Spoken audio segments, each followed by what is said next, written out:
Kalian pernah kepikiran gak sih, apa sebetulnya yang ada di dalam pikiran sebuah AI?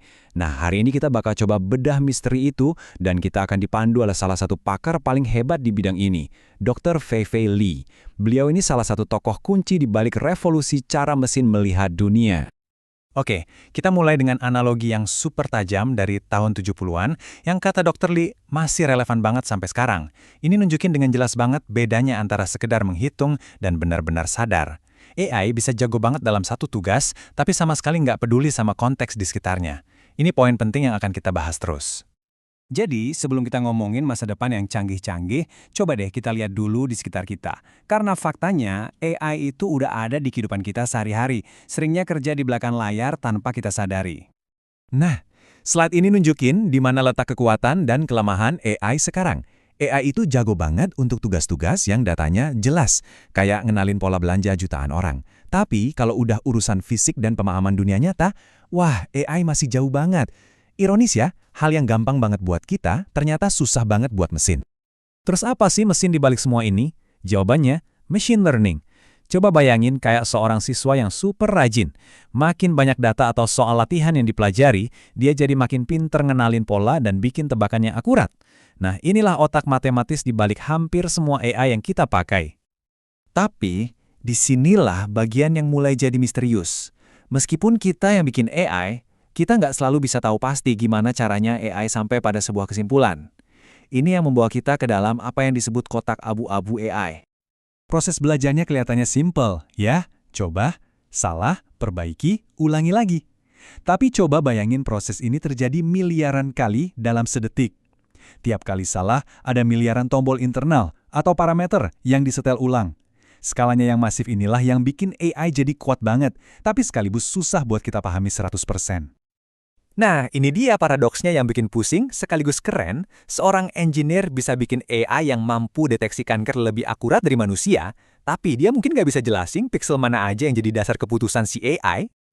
Dr. Lee punya cara keren buat ngejelasinnya, yaitu sebagai kotak abu-abu. Kita tahu bahan apa yang kita masukin ke oven, dan kita tahu kue apa yang keluar. Tapi proses di dalamnya itu rumit banget, jadi kita nggak punya peta yang pasti untuk setiap langkahnya.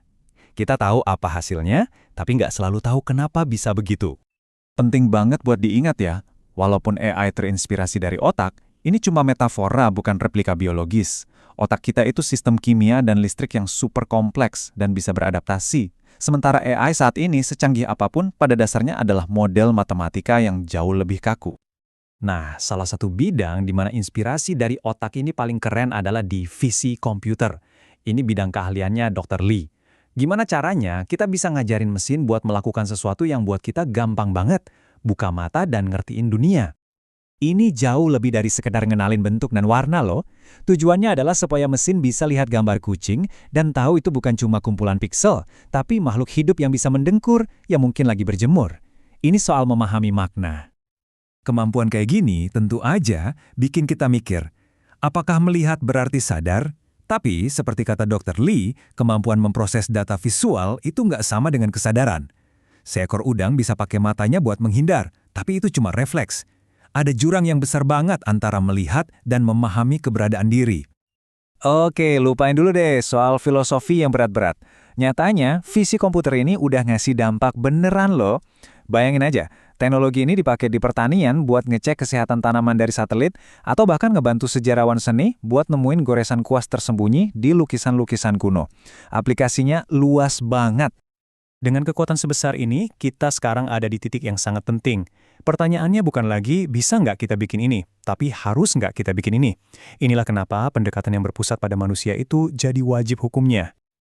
Slide ini, wah, ini nangkap idenya dengan sempurna.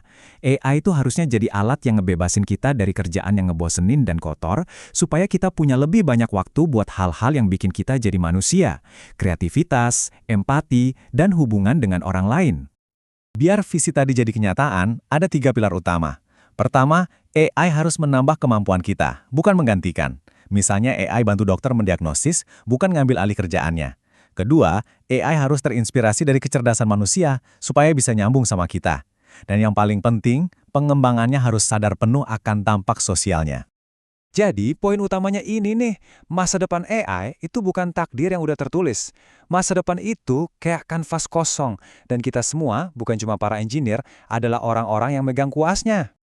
Pada akhirnya, teknologi ini tuh kayak cermin raksasa buat kita, buat manusia. Kekhawatiran kita soal berita bohong dari AI atau bias di algoritma itu sebetulnya cerminan dari masalah yang udah ada di masyarakat kita sendiri. AI cuma membuatnya jadi lebih kelihatan. Coba bayangin 10 tahun dari sekarang. Kita bisa hidup di dunia di mana AI ngebantu kita nyembuhin penyakit paling parah. Atau kita bisa hidup di dunia di mana AI dipakai buat menindas dan memanipulasi. Taruhannya benar-benar tinggi. Dan arah mana yang kita tuju itu sepenuhnya tergantung pilihan kita hari ini.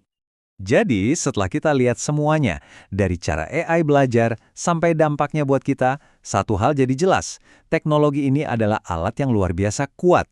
Pertanyaan terakhir yang harus kita jawab bareng-bareng bukan lagi AI bisa apa, melainkan dunia seperti apa yang ingin kita ciptakan dengannya. Pilihan itu ada di tangan kita semua.